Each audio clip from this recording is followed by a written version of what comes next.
Amis Malouins dans la course, bonjour et bienvenue sur votre page d'information sur Facebook, vos informations malouines. Nous sommes ici au musée Mémoire et Patrimoine d'Eterneva en compagnie de Lionel Martin. Bonjour Lionel. Bonjour à tous. Tu vas bien? Ça va bien, oui, après 75 campagnes sur les bancs de Terre-Neuve, il ne faut pas se plaindre. Nous sommes ici parce que l'actualité de Mémoire et Patrimoine d'Eterneva, mais alors colle magnifiquement à l'aventure que nous allons vivre prochainement ici à Saint-Malo, la route du Rhum. Oui. En réalité, ce qu'on va apprendre aujourd'hui, c'est que les Terre-Neuvas n'ont pas attendu la route du Rhum pour faire leur route du Rhum. Ah oui, c'était une nécessité, c'était absolu de faire cette route du Rhum, je vais vous expliquer. Alors vous voyez, il y a une carte avec des routes qu'on a retracées avec des documents d'origine. Et ces documents viennent, vous voyez, de la Colette Germaine de Cancale. Et c'était début du XXe siècle, ça. C'était le dernier voyage. Après, il n'y a plus eu de chasseurs, c'était des chasseurs. Ils ne pêchaient jamais. Alors, cette carte-là, pour nous situer, on est...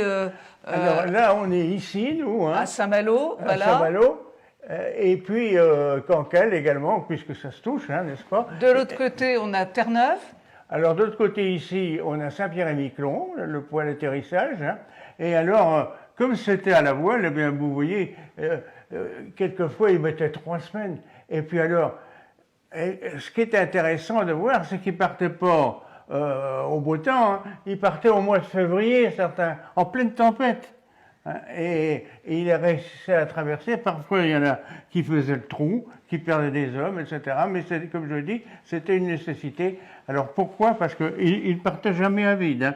Ils partaient avec du charbon, ils partaient dans la cale avec du matériel, avec des vivres, avec du vin, mais ils ne partaient jamais à vide. Alors, arrivé à Saint-Pierre, voilà.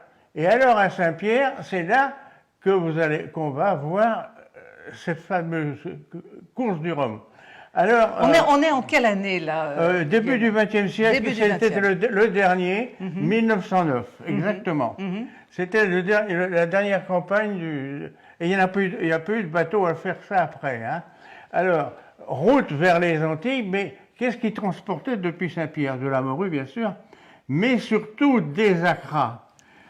Alors, qu'est-ce que c'est que les acras? Il faut savoir ça à l'origine, c'était de la morue qui était abîmée. Abîmée dans le sens qu'elle était trop salée et la chair se détachait et par contre, elle était très utile pour les acras.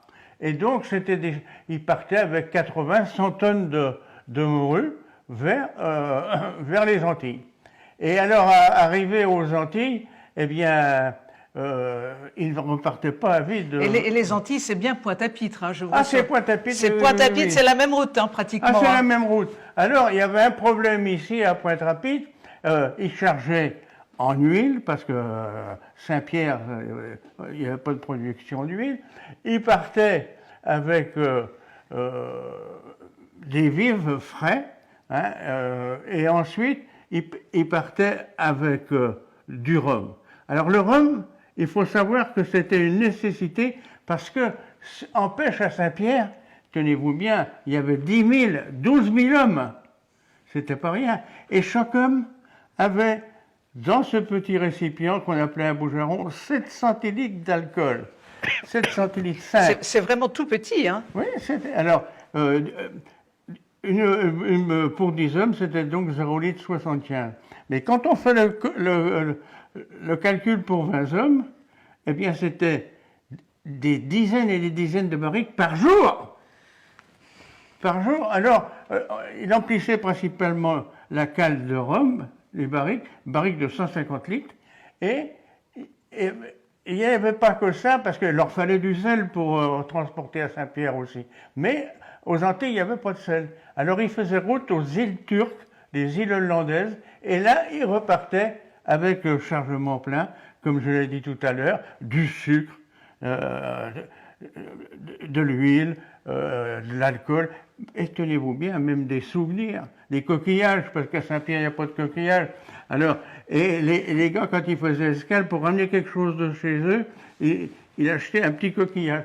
Alors voilà, donc la course du rhum, les premières courses du rhum. Alors il retournait à Saint-Pierre, et à Saint-Pierre, après avoir déchargé tout leur chargement, qui était attendu, hein, et puis là, il prenait un chargement de morue, et il partait où l'armateur les envoyait, c'est-à-dire vers le Portugal, vers la France, etc. Et ça, comme vous voyez, ce trajet, c'était bien Cancale, Saint-Malo, etc. Et Saint-Pierre, et les Acras d'un côté et le rhum de l'autre. Voilà. Merci beaucoup Lionel pour nous avoir ouvert cette page d'histoire très méconnue des oui. Malouins. Ah oui, mais Très méconnue. Alors là, la première route du Rhum, on peut le dire, elle remonte au début de ce siècle, du XXe siècle. Ah oui, ça fallait toujours de l'alcool, hein, pour que les gars leur donnaient du punch un peu. Voilà, oui. Merci beaucoup Lionel, merci, écoutez, à très bientôt sur la page des Malouins. Oui, très heureux d'avoir vous avoir fait découvrir ces grandes choses de notre grande histoire. Parce que les Acras, ça existe encore. Exactement, et on se régale avec. Merci beaucoup, merci Lionel. Oui. On va juste dire au revoir à nos amis, et puis à très bientôt. Au revoir. Allez, au revoir.